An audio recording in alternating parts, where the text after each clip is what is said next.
tu rincón sonoro sobre servicios sociales dirigido por Iker Usón.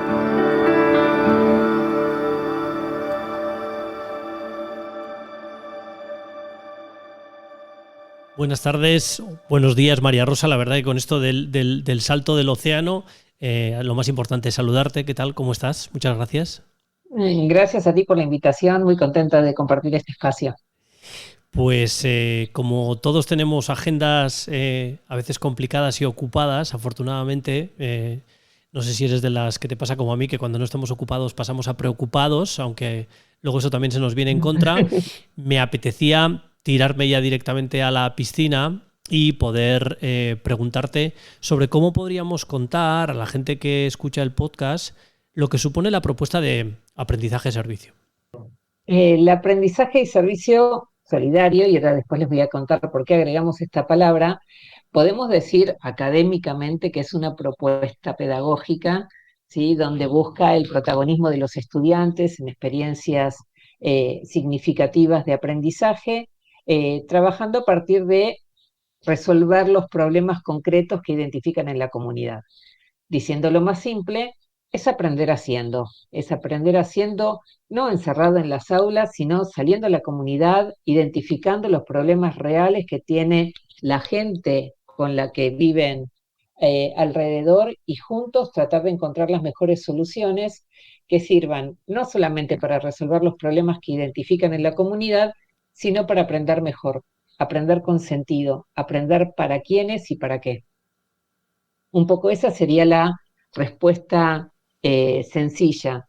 Eh, un poco ampliando el concepto, para algunos les puede parecer algo muy novedoso y para otros les puede parecer, por un lado, algo que vienen haciendo hace mucho tiempo naturalmente, o también siguiendo los orígenes que tiene la propuesta del aprendizaje-servicio allá por en la época de la Escuela Nueva, con John Dewey en Estados Unidos, donde en realidad allí es donde empezó justamente esta propuesta pedagógica fundamentada en el aprendizaje basado en problemas, como el aprendizaje experiencial, como justamente la experiencia es la base para que nosotros, a partir de la reflexión que podemos hacer sobre las cosas que vivimos, podamos aprender más significativamente.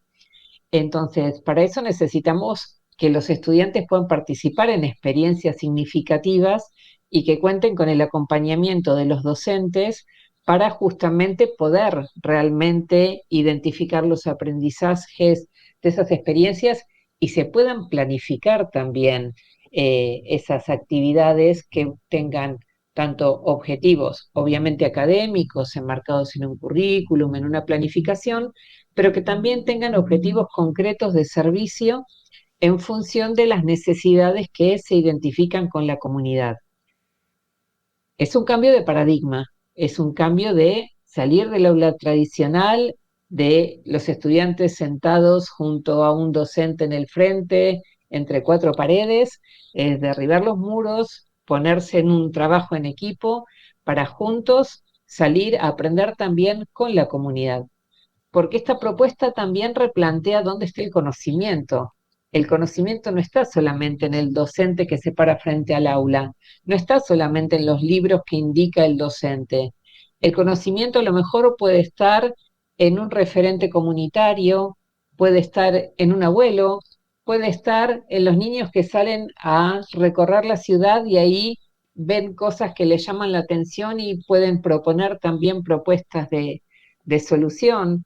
Eh, Recuerdo, sin ir más lejos, un proyecto muy lindo de un grupo de niños que vivían en un pueblo en el interior de Argentina que no tenían un lugar donde jugar, no tenían una plaza pública, un espacio público.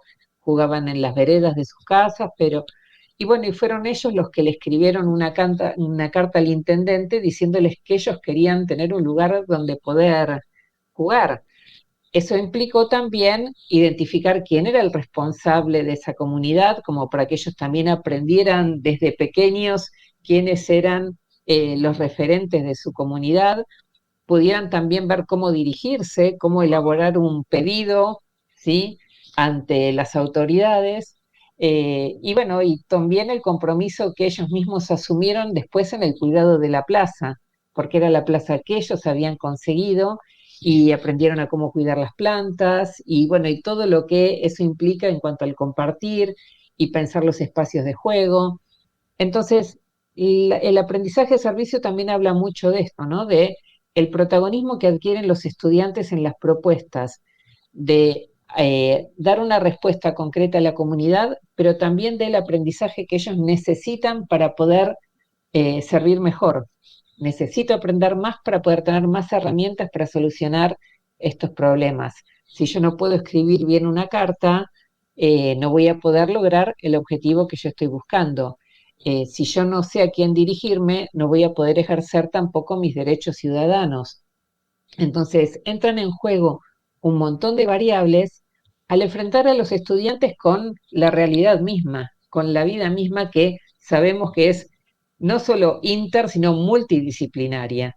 Y por eso, bueno, también esto, ¿no? La producción del conocimiento que se desarrolla en este tipo de proyectos también es muy enriquecedora porque no se encierra solamente en una materia.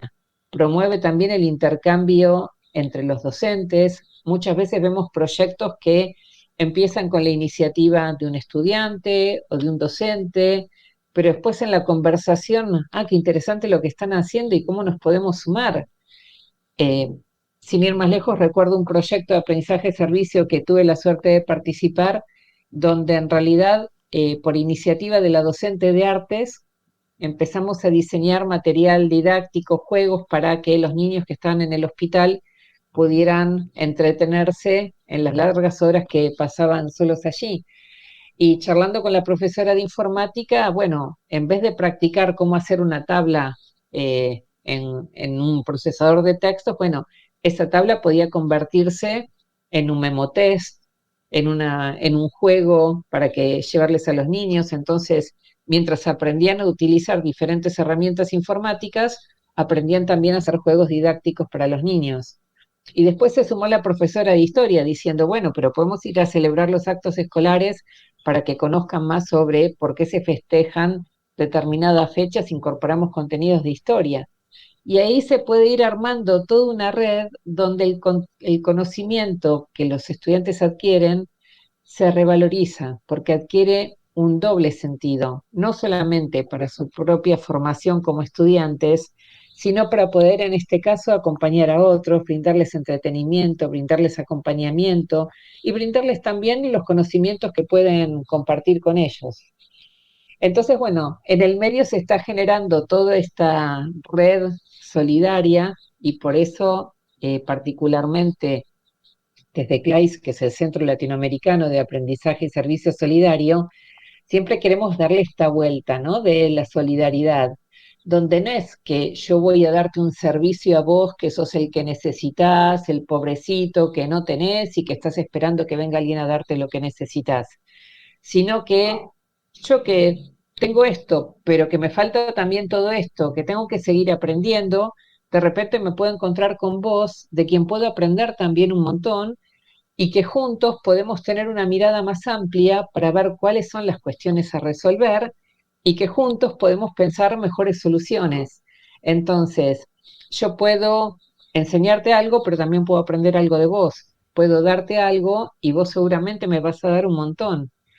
Entonces, también ahí rompemos este modelo de asistencialismo que muchas veces con las mejores intenciones se realiza para pasar a un modelo de solidaridad horizontal, donde nos seguimos fortaleciendo esto de que yo me quedo esperando que me vengan a resolver los problemas, sino que promovemos el protagonismo también y el desarrollo sostenible en todo su sentido, ¿sí? El desarrollo de la comunidad generando también protagonistas también en la comunidad para que puedan generar el cambio y dejar capacidad también instalada. Entonces, bueno, esa también es otra de las grandes vueltas que para nosotros tiene esta propuesta pedagógica, donde cambia el lugar de, bueno, quién es el que enseña, quién es el que aprende, cuál es el lugar de aprendizaje, ¿sí? Y sobre todo el para qué y el para quiénes. Usted dígame porque si no yo sigo hasta No, mañana hablando, ¿eh? perfecto, sí, sí. Yo creo que estamos, tanto Idoia como yo, disfrutando de casi de tu masterclass al respecto. Yo creo que además para mucha gente va a sonar una propuesta muy innovadora, una propuesta muy innovadora. De hecho, le vamos a permitir a Idoia que se incorpore cuando quiera, si es que le apetece. Así que abrimos la sesión. Idoia, súmate. Esto es una conversación a tres. Es que ricasco, Arratsaldeon. No, María Rosa, con todo esto que estabas diciendo, tenemos ahí otro elemento, ¿no?, del aprendizaje-servicio que es también sustancial, ¿no?, que es el de la reflexión, ¿verdad? Y entonces sí que me gustaría que con tus palabras, ¿verdad?, nos pudieses comentar y, bueno, un poco en este sentido, ¿no?, porque sí que creo que en estos tiempos en que vamos tan rápido, que todo es tan inmediato, cuesta, ¿no? Y más a nuestros estudiantes, a las personas jóvenes, creo que cuesta eso de pararse a pensar, a reflexionar, no solo en lo que he hecho, sino en qué ha pasado en mí, ¿no? O qué sentimientos, o qué está generando eso que estoy haciendo, ¿no? Yo, desde luego, en las experiencias de proyectos de aprendizaje-servicio que he tenido con los estudiantes de la universidad, este es uno de los puntos que más valoran en esto, bueno, pues durante el curso, ¿no? Darse la posibilidad y dar la posibilidad de esa reflexión, ¿no? Tanto individual como grupal, ¿no? Entonces, quizás sí que me gustaría escucharte, María Rosa, en este sentido, ¿no? En el tema de la reflexión. Perfecto. Como les decía, el aprendizaje-servicio es aprendizaje basado en la experiencia. Pero para que esa experiencia sea aprendizaje, tiene que estar mediada por una reflexión, por decir, bueno, ¿qué es lo que me pasó? ¿Cómo me impactó? ¿Qué realmente significa para mí esto que estoy viviendo? Y por eso siempre referenciamos a Aldous Huxley, donde dice que la experiencia no es lo que le sucede a un hombre, sino lo que ese hombre hace con lo que le sucede. Y esto es importante que lo dimensionen nuestros estudiantes, y que se pueda planificar también desde el lado de los docentes a qué tipo de experiencias exponemos a nuestros estudiantes, porque en realidad de eso se trata también, ¿no? Esto de repente llevar a un grupo de estudiantes a visitar una comunidad desconocida por ellos y sin una buena reflexión, se pueden incluso llevar una visión equivocada de lo que están viendo en ese momento, o incluso pueden reforzar estigmas que tienen contra la gente que están viendo. Bueno, no, y sí, son todos unos vagos, por eso están ahí tirados. En cambio, con una buena preparación y una buena reflexión, ahí sí se va a poder realmente entender qué es lo que le está pasando a ese otro al que estoy conociendo, como para que ese otro también me pueda conocer a mí y juntos veamos qué es lo que aprendemos. Pero para eso hay que planificar estos momentos de diálogo y de intercambio y de reflexión, teniendo en cuenta que todas estas son huellas que vamos dejando en el camino pedagógico de nuestros estudiantes hacia su formación profesional, pero su formación personal también. Entonces, para eso tenemos que estar muy atentos y por eso es importante que siempre identifiquemos cómo ir registrando estas cosas que les pasan. Y en esto hay muchas maneras y hay muchas formas de promover estos espacios de reflexión. Yo recuerdo una docente que decía: nosotros, cuando volvemos de participar en las actividades en los barrios, por ejemplo, para nosotros el momento de cuando volvemos a la universidad en el micro, en el bus, ese es el momento donde los tengo a todos juntos como para poder reflexionar qué es lo que les pasó, y después también esto, ¿no?, de que cada uno pueda escribir, pueda tomarse un tiempo para escribir sobre lo que vivió, ponerlo en palabras, porque la realidad es que esta emoción que muchas veces sentimos cuando conocemos a otros contextos, situaciones que nos movilizan, una cosa es la emoción que sentimos en ese momento, pero también siempre recuerdo las palabras de Juan Carr, que es un referente para nosotros de la red solidaria que él inició aquí en Argentina. Juan Carr una vez me decía, hay que lograr pasar de la emoción al compromiso sostenido. Y para eso hay que hacer un trabajo de reflexión previa como para decir, bueno, esto que me emociona, yo también lo tengo que mirar críticamente. ¿Por qué está pasando esto? ¿Quién es el responsable de esto? ¿Qué es lo que yo puedo hacer o qué es lo que yo no puedo hacer frente a esta situación?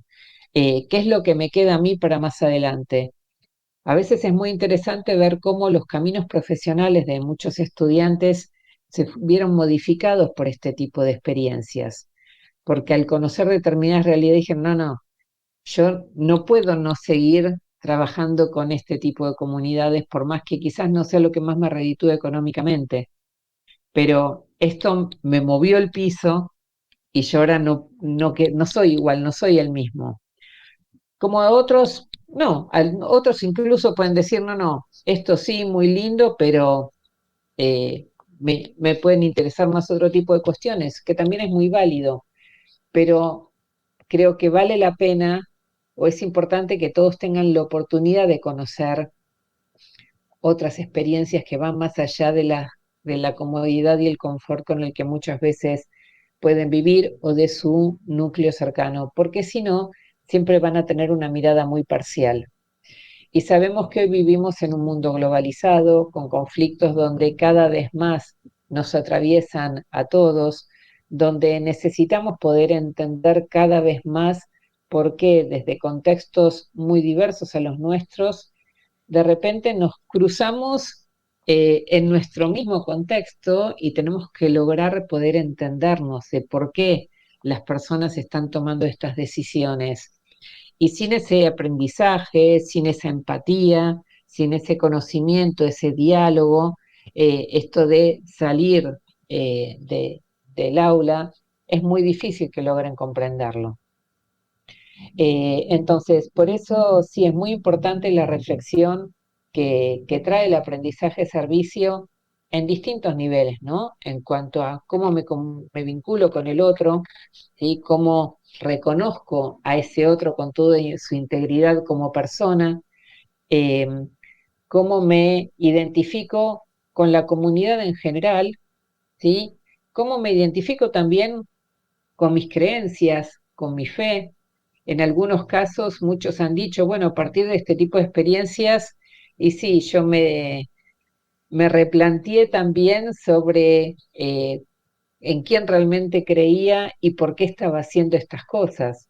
Y eso tiene que ver también mucho con la introspección, de cómo me vinculo conmigo mismo. Entonces, me parece que está bueno y puedo buscar una cita que para mí es muy interesante, si me dan unos segundos, de poder pensar realmente en estas experiencias que ya les voy a decir una cita que a mí me gusta mucho, que ahora la voy a encontrar en unos minutitos, eh, para fundamentar esto. Esperen, si me dan medio segundito. Sí. Eh, Yo creo que además incluso Idoia estaba pensando en alguna otra reflexión, pero la podemos hacer luego. Sí, Seguramente mucha hoy gente estará pensando también en si esto es obligatorio o no es obligatorio en la universidad. Me estoy imaginando a mucha gente pensando, esto suena a lo que aquí llamaríamos voluntariado, algo que uno hace si le interesa, pero entiendo que por lo que algo he podido ir aprendiendo antes de esta charla y de lo que te escucho, tiene un carácter obligatorio en el sentido positivo, que sería como parte del grado universitario, ¿o no es así, María Rosa?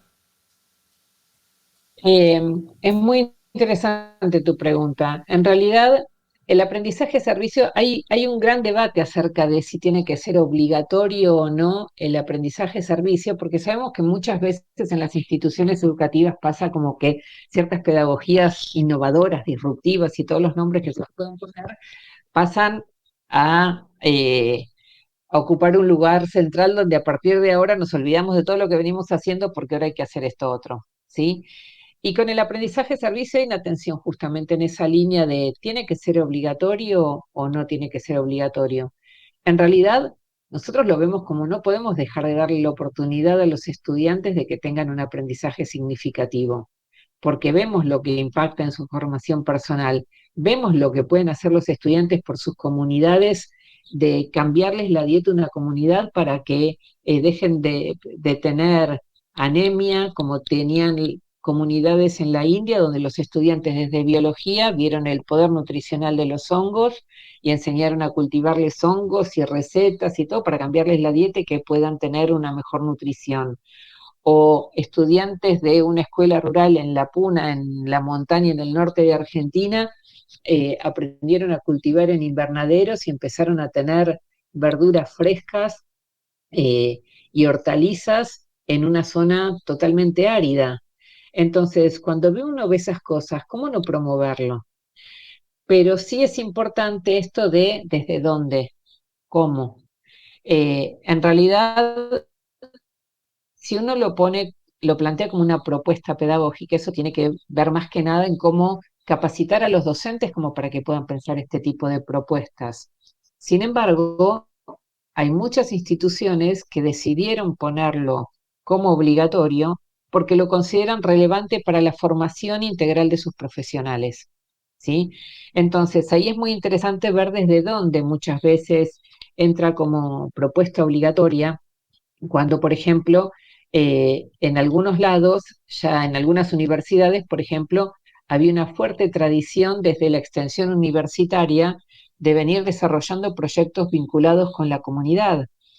Y la idea no es desmerecer lo que se venía haciendo, sino ver cómo se puede integrar, porque en realidad lo que nosotros buscamos es la integración desde la salida de la comunidad de extensión, desde cómo desde la investigación también se puede tener una mirada más de trabajo con la comunidad, más hacia la investigación-acción, la investigación comprometida, y desde la docencia, cómo ver, cómo integrar esto que mis estudiantes ya vienen haciendo en la comunidad, cómo me puede servir a mí para enriquecer el trabajo académico y cómo puedo vincular estos contenidos curriculares con los problemas con los que ellos ya vienen trabajando.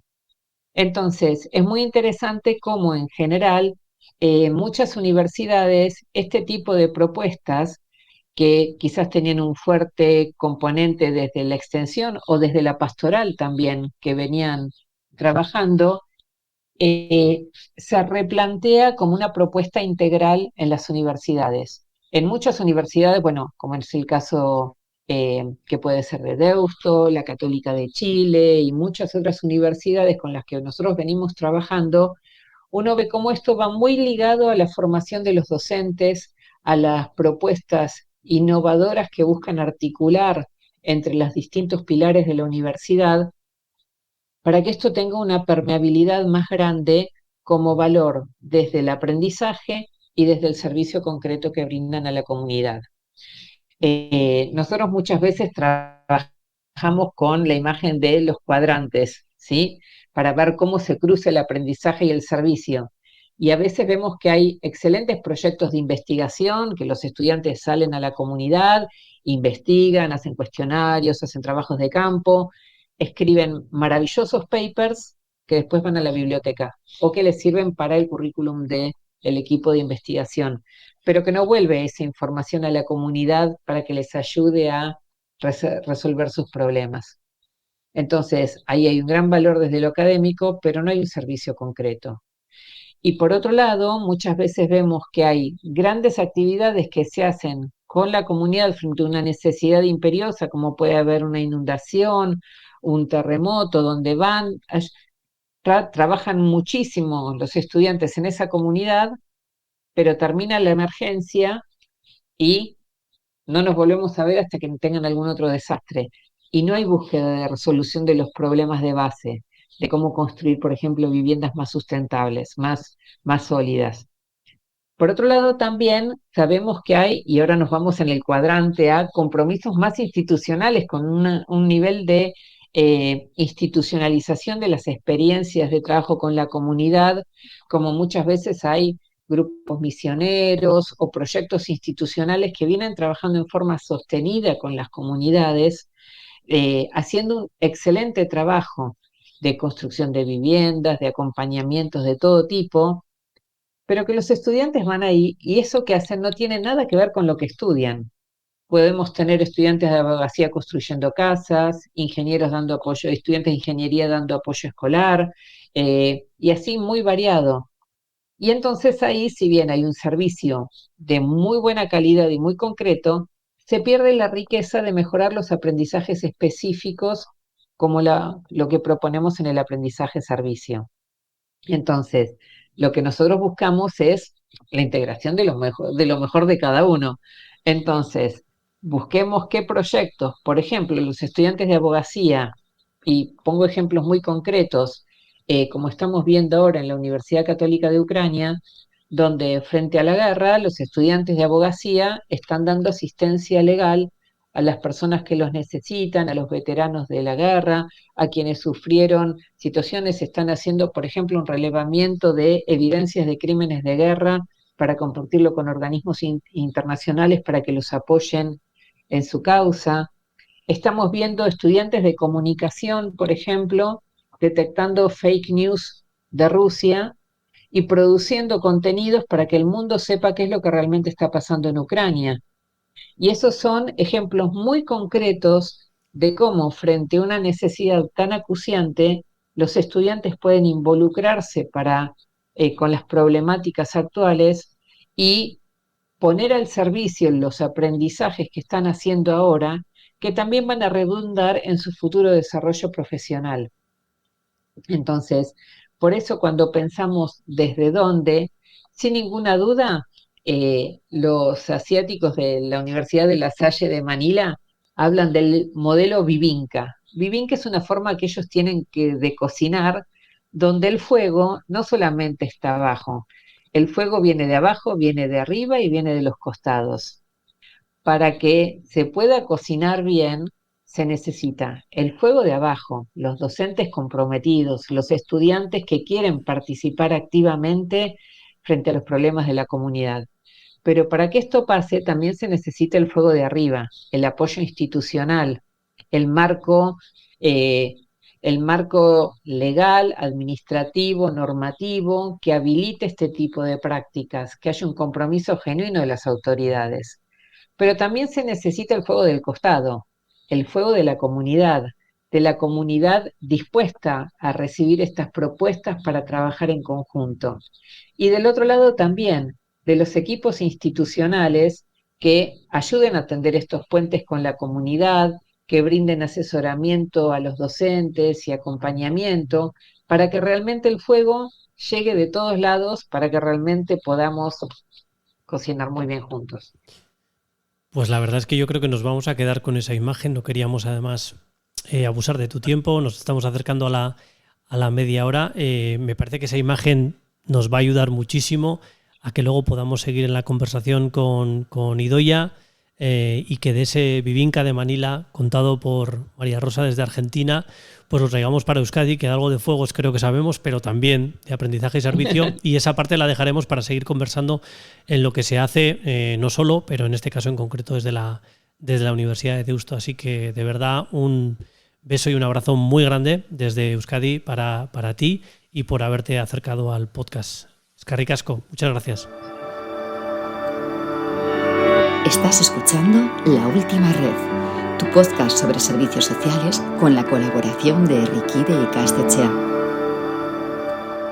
Atxaldeon, Idoia. Atxaldeon, Iker. Bueno, hemos hecho, vamos a ser muy sinceros con los oyentes, un segundo bote después del acercamiento teórico que hicimos al aprendizaje y servicio, que nos fuimos además a través de las tecnologías al otro lado del océano. Pues ahora queríamos contigo, que ya estuviste colaborando en la conversación, ofrecer también a la gente que vaya a escuchar la conversación la aplicación práctica. Uh-huh. Sobre todo porque estas cosas, ¿no?, a veces las sufrirás, que están ligadas a la universidad y a lo teórico, es como que dicen, ya, pero esto luego cómo se come o en qué se concreta. Ahí.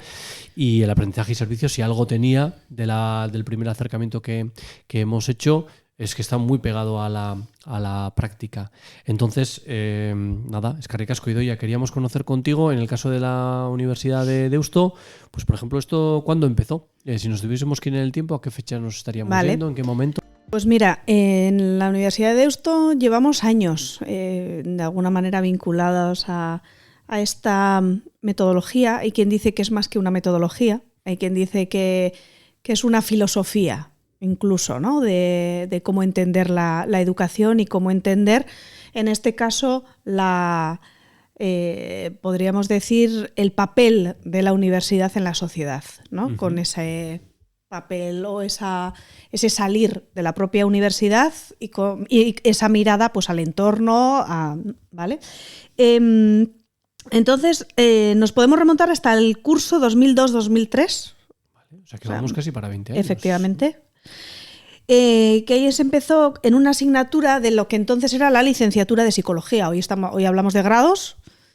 Lo que entonces era la licenciatura de psicología a través de una asignatura que se llamaba Participación Social y Valores.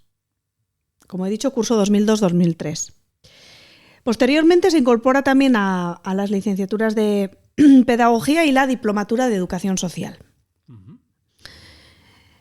Y ya damos un salto de unos cuantos años hasta el curso 2010-2011, en el que esa asignatura de Participación Social y Valores se introduce en el módulo de formación humana en valores como una de las optativas a cursar por el estudiantado de segundo curso de cualquier titulación.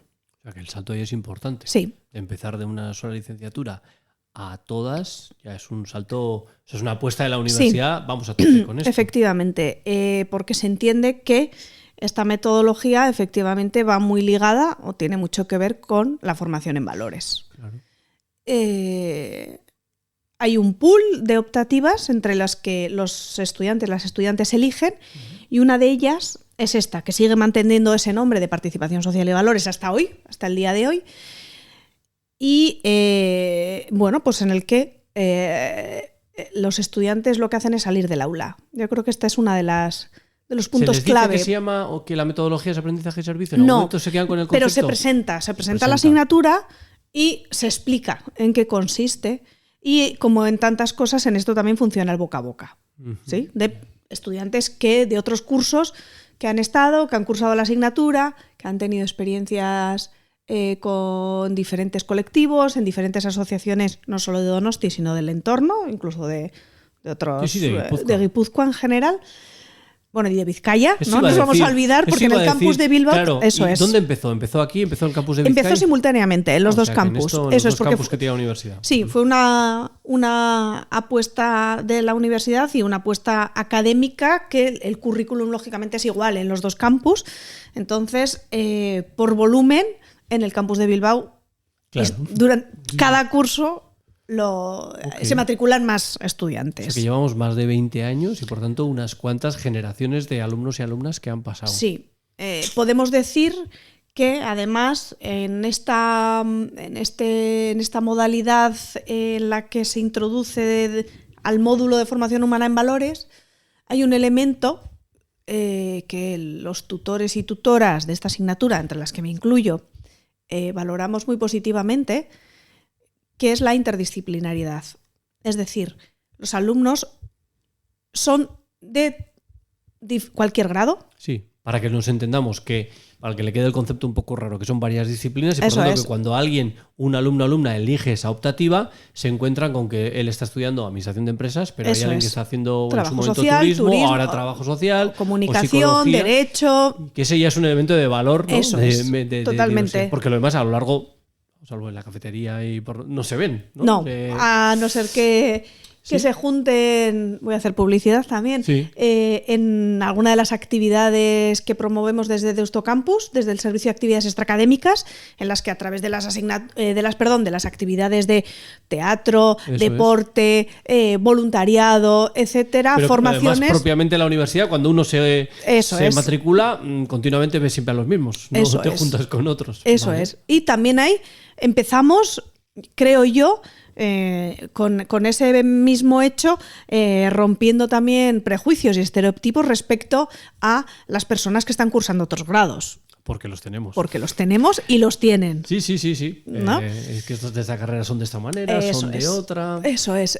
Entonces, yo creo que un primer punto importante es pero también el hecho de que los tutores y tutoras también seamos de diferentes disciplinas. tanto en Donosti como en Bilbao.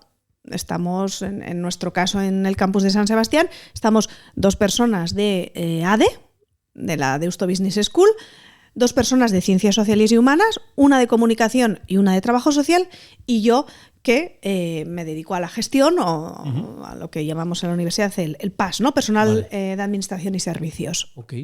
¿De cuántos, para la gente que ya se le ha olvidado o que no conoce en concreto el caso de la Universidad de Deusto, cuántos alumnos pueden estar en esa optativa? Depende del curso de cuántos se matriculen, pero podemos estar hablando alrededor de 50 alumnos, 45, 50... Quería rescatar ese dato, porque concreto. Quizás otros que estudiamos en otras épocas donde las facultades y las clases eran tan grandes, las aulas, quiero decir, alguien podría pensar, pues, por muy interesante que sea, si hay mucha gente, pero que es un número en sentido manejable. En Bilbao estaríamos hablando del doble, claro, pero también hay el doble de tutores y tutoras. Ajá. Entonces esto hace que la experiencia fuera del aula tenga también un seguimiento y un acompañamiento muy importante. Que como decía María Rosa, tan importante el hecho de la reflexión y esa mirada crítica a lo que estoy viviendo, lo que estoy haciendo, para no quedarnos con los mismos estereotipos, prejuicios que ya teníamos respecto a determinado colectivo, etcétera, y no seguir perpetuándolos, sino que hay en esa experiencia nos haga de alguna manera ampliar la mirada y seamos capaces de leer desde ahí, ¿no? De esa, pues con una mirada crítica, el qué pensaba yo antes, que eso es lo que trabajábamos con los estudiantes, ¿no? Esto que ha supuesto para mí, yo antes pensaba tal, ahora resulta que me he encontrado que no, he salido de mi zona de confort, pensaba que estas situaciones aquí en Donosti o me da igual, en Tolosa, en Vergara, en Zarauz no se daban, pues etcétera, ¿no? Y para eso hay un elemento fundamental y es que aprenden y están con vosotros en el aula, pero también salen. Eso es. Y entonces todo el mundo está preguntando, ¿y a dónde salen? ¿Y qué hacen? ¿Y cómo lo hacen? ¿No? ¿Qué les contaríamos a la gente para poder visualizarlo? ¿No? Lo importante es recoger de alguna manera las demandas de las diferentes organizaciones, ¿no? Es decir, no llegar en paracaídas. La universidad que tiene el conocimiento llega a la organización a decirle qué tiene que hacer, cómo, ¿no? Sino que, como decía también María Rosa, ¿no? Ese aprendizaje conjunto y en el que todos enseñamos y todos aprendemos, ¿no? Entonces, podríamos estar hablando de diferentes tipos de organizaciones, pequeñas, grandes, con diferentes colectivos. Podemos estar hablando de Aspace, de Fundación Goyeneche, de Cáritas, de Atxegi, de Sorracismo. Seguro que me dejó... Sí, pero entidades asociaciones sin ánimo de lucro o fundaciones que trabajan en el ámbito de la intervención social en el sentido más amplio con diferentes colectivos, Fundación Matía, con tercera edad, Asieta y Casi con apoyo escolar a menores en situaciones a veces más vulnerables. Eso es. Proyecto de Sorracismo de mentoría, un proyecto muy interesante, de acompañamiento a menores migrantes, efectivamente, Urrechindorra, con experiencias también muy bonitas. A mí me tocó tutorizar en una ocasión a una estudiante migrante que había sido mentora de un niño migrante. Y ella decía, ¿no?, en su informe final, en la evaluación final, que esta experiencia le había servido como para cerrar de alguna manera también su historia migrante, su propio proceso migratorio y ser consciente de algunos detalles que quizás durante todo este tiempo se le habían escapado, ¿no? Entonces, al ser mentora de este niño, pues le habían hecho de alguna manera revivir y reescribir o escribir su relato de cómo había sido ese proceso y de alguna manera como acabar de cerrarlo, ¿no? Uh-huh. Y están haciendo o ofrecen estos jóvenes actividades que podríamos decir como de voluntario, apoyo voluntario, en este caso, en el caso de la mentoría, sería pues que está ayudándole en el apoyo escolar, lo que necesita el chaval, ¿no? Por bajar la mentoría más a pie de tierra. Sí. Pero otros sitios estarán un poco a lo que la organización también necesite o demande de los jóvenes. Eso es porque... retomando también lo que nos contaba María Rosa de los cuadrantes, para no confundirlo con otras actividades que se pueden dar en la universidad. En aprendizaje y servicio no hablamos de un voluntariado, sino hablamos de un servicio. Claro, es verdad, importante. ¿Vale? Los conceptos, distinguirlos. Eso es, y muchas veces nos pasa también que la propia organización recibe personas en prácticas, recibe personas en calidad de personas voluntarias, desde Deusto Campus, etcétera, pero también recibe personas en calidad o bajo que están haciendo su servicio bajo la metodología de aprendizaje-servicio. Entonces, ahí también, bueno, pues es un aprendizaje también para todos, ¿no? Desde ahí, desde esa diferenciación en que, como decía también, ¿no? Retomo lo que decía María Rosa, en un voluntariado, una persona que estudia Derecho puede estar haciendo apoyo escolar. Así es. ¿Sí? En un aprendizaje y servicio, propiamente, y vincularíamos las competencias académicas al servicio. Al servicio que va a ofrecer. Entonces, en este caso, para el ámbito del derecho, por ejemplo, tendríamos la clínica jurídica. Entonces, también hay docentes que deciden impartir su asignatura, que los alumnos trabajen sus competencias bajo esta metodología en un semestre, que es la duración de una asignatura, ¿no? Con sus 6 créditos, etcétera. Entonces, bueno, podemos tener diferentes duraciones, ¿no? En este caso, en esta asignatura es todo el curso, pero docentes, que los hay, de ingeniería, de psicología, de educación, que deciden impartir su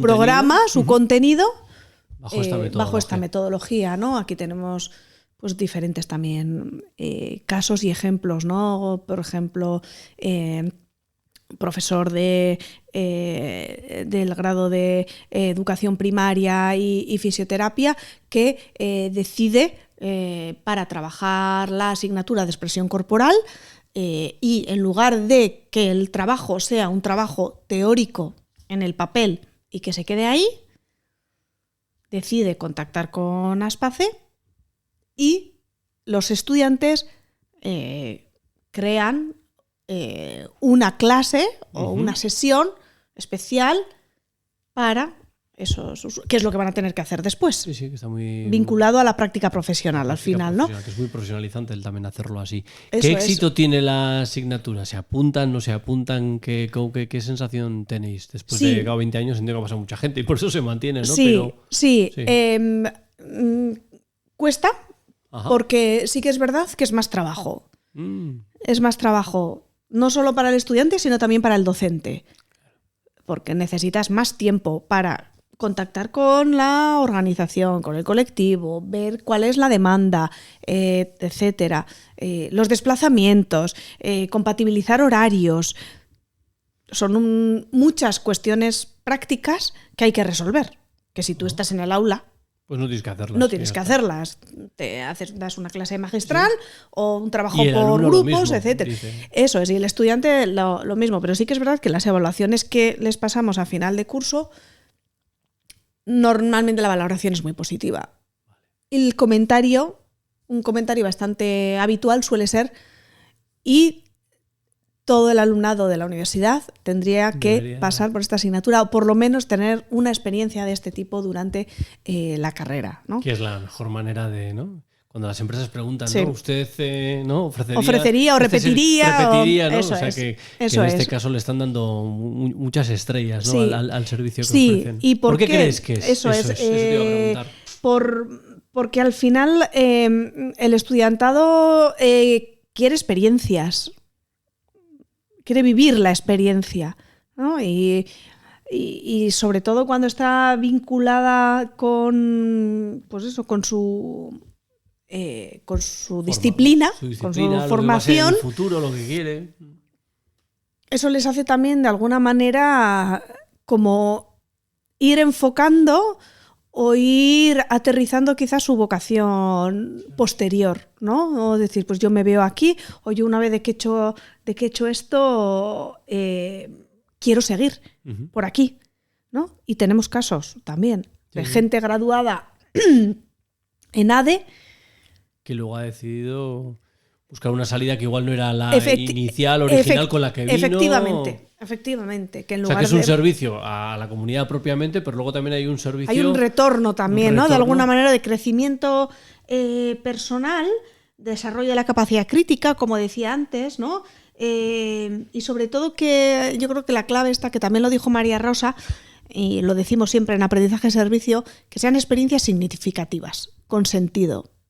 Es decir, que no sea hacer por hacer, sino que tenga un sentido y que esté. Si yo estoy vocacionada o pienso que mi futuro profesional va a estar haciendo referencia, por ejemplo, Sí. ¿no? al trabajo social, pues es ¿En qué campo? ¿En qué qué ámbito? campo? Eso ¿Cómo me es, veo o yo cómo. en la intervención? ¿Qué nuevas preguntas me trae esto? No, es evidente. Eso y que es. puede ser una palanca de vocaciones, que Sí. no es la única manera de estar en una profesión. Eso es. Pero es verdad que le da mucho más sentido Eso y es. más cuando pues eres joven y estás, ¿no? y afortunadamente en esta sociedad tenemos muchas posibilidades a las Sí. que dirigirnos, ¿no? Sí. Independientemente El abanico es muy de amplio. de la disciplina. Sí. O sea que... Y luego también hay un punto, creo que positivo para la universidad, porque Deusto, como universidad jesuita, dice, ¿no? en su, Sí.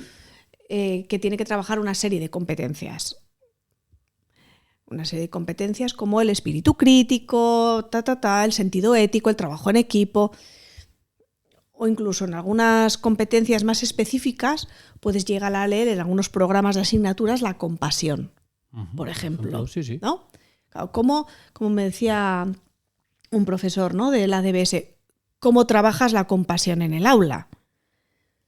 Bueno, bien, lo puedes hacer como lo hacemos tradicionalmente, se podrá hacer con o se muchos podrá textos, hacer pero con, la o con diferencia- textos o con vídeos, etcétera, ¿no? Pero de verdad, ¿cómo trabajas Sí. la compasión? O cómo trabajas, por ejemplo, otro de los temas que suele salir de manera bastante recurrente es cómo vencer la timidez, ¿no? Muchos chavales, muchas chavalas, o en las expectativas al principio, ¿no? ¿O por qué te has apuntado las motivaciones de, no? Bueno, pues soy una persona tímida y me gustaría quizás esto, siempre he pensado en hacer algo parecido, pero no me he animado. Ahora en el contexto de la universidad puede ser una buena oportunidad y me gustaría que esto me ayudase, pues, ¿no? Y yo me acuerdo del caso de un chico que estaba estudiando comunicación.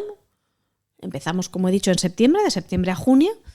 Y me acuerdo que en diciembre pues tuvo como una especie de crisis, tal, y sus padres le decían, déjalo porque no eres capaz.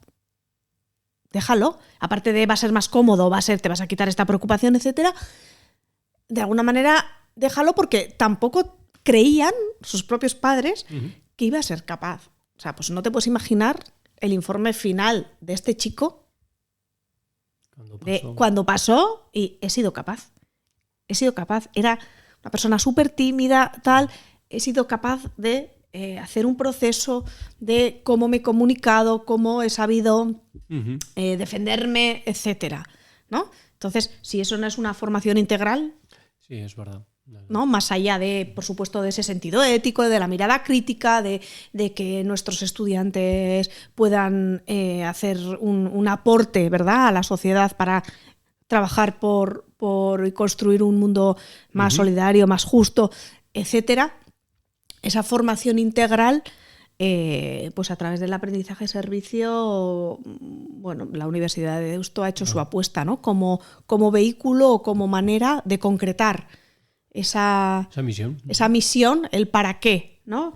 Que la Universidad de Deusto, ¿no?, dice que el para qué de la formación universitaria, en palabras del que fue general de la Compañía de Jesús, Peter Hans Kolbenbach, para formar personas conscientes, competentes, compasivas y comprometidas con la transformación social, ¿no? Claro.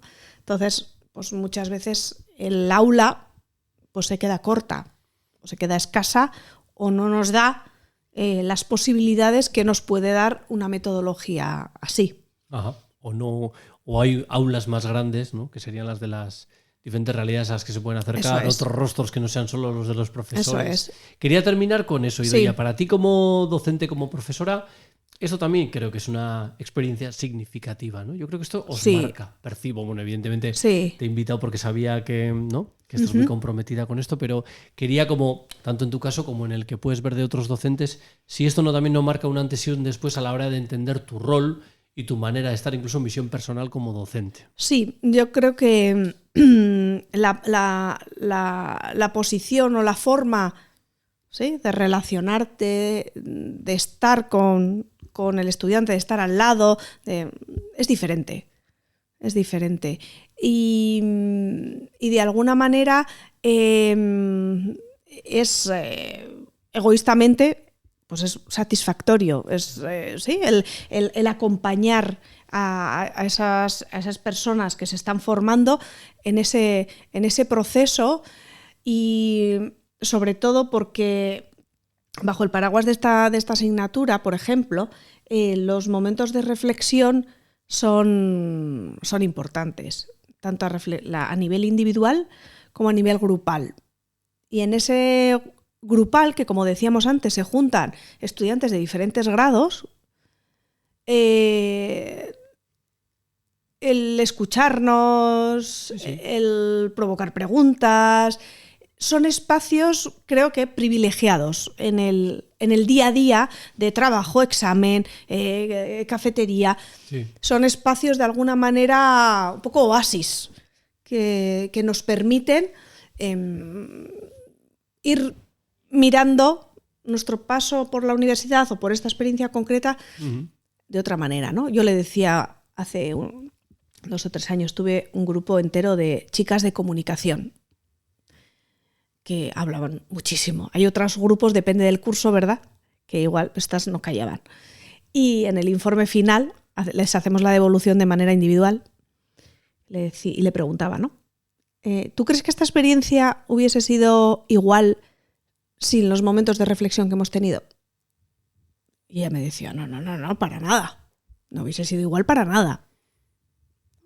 Entonces también el provocar que sean conscientes de la importancia también de la reflexión y esa mirada más pausada, y el posibilitar darnos ese tiempo para reflexionar y para mirar, para ver qué estamos haciendo, cómo lo estamos haciendo, para qué lo estamos haciendo, ¿no? Además, en estos tiempos de tanta rapidez, instantaneidad, donde todo parece, incluso las propias experiencias tienen que ser instantáneas y que sean cortas, más allá de la aportación de servicio que haces a la comunidad, está claro que ahí, vamos a decirlo entre comillas, egoístamente los alumnos se pueden llevar experiencias que les marquen para siempre, en el sentido positivo, de que descubran cosas de ellos que no tenían, se hagan preguntas que no tenían. Y insisto, más en estos momentos en los que parece que pararse a pensar es algo por lo que uno no puede perder tiempo, ¿no? Seguramente mucha gente le estará sonando a que esto es a lo que a la universidad siempre se debería de dedicar. Bueno, pues seguramente también tiene otra serie de peticiones y exigencias a la universidad, que es a las que intenta responder, de formar profesionales. Aquí el valor agregado, que a mí sí me ocurría como palabra, era ¿no? El hecho de más allá de esa formación de competencias y de contenidos teórico-prácticos, haya una metodología que hace de puente con la realidad a nivel profesionalizante, pero también a la realidad como ciudadano, ¿no? Eso es. Y yo creo que era por lo que a mí me apetecía traerlo al podcast, y que le veía tanta relación con el ámbito de lo social en el sentido más amplio de la palabra. Sí, sobre todo porque al final, como decía antes, ¿no?, la Universidad de Deusto tiene ese propósito de ser agente de transformación social. ¿Desde dónde? Lógicamente desde el ámbito académico, que es de lo que se ocupa, claro, ¿verdad? Pero no quedarnos en el aula, en ese ámbito académico, sino sacar, trasladar, poner de alguna manera al servicio de la sociedad, de la comunidad, de los colectivos, pues bueno, todo eso que se va trabajando en el aula, que no solo son bajo el paraguas de asignaturas, sino incluso a través de trabajos de fin de grado o trabajos de fin de máster, que dan respuesta a una necesidad de una organización, y que ese estudiante durante un curso, durante bastantes horas y dedicación, va a trabajar o intentando dar respuesta a una necesidad, a una problemática de una organización, de un colectivo, etcétera, desde el ámbito académico. Oso ondo, Idoia, pues creo que hemos hecho un viaje muy bonito en este caso. Primero, acercamiento a la metodología aprendizaje-servicio, que para mucha gente pues no será muy nueva, y además en este caso, y te quiero agradecer especialmente porque hemos tenido la suerte de contar con María Rosa y ahora conocer la parte práctica tan cercana que hay, pues según de donde se escuche, de cercana a Donosti, cercana a Bilbao, y me consta que también en otros espacios académicos también se aplica. Hoy hemos conocido la experiencia de Deusto.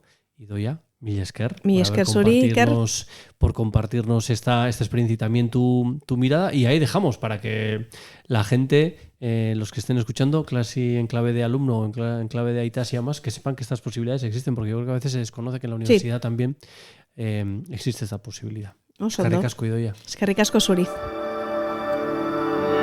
Gracias por escuchar La Última Red. Puedes seguirnos en Facebook y YouTube y escribirnos a ultimaredpod@gmail.com.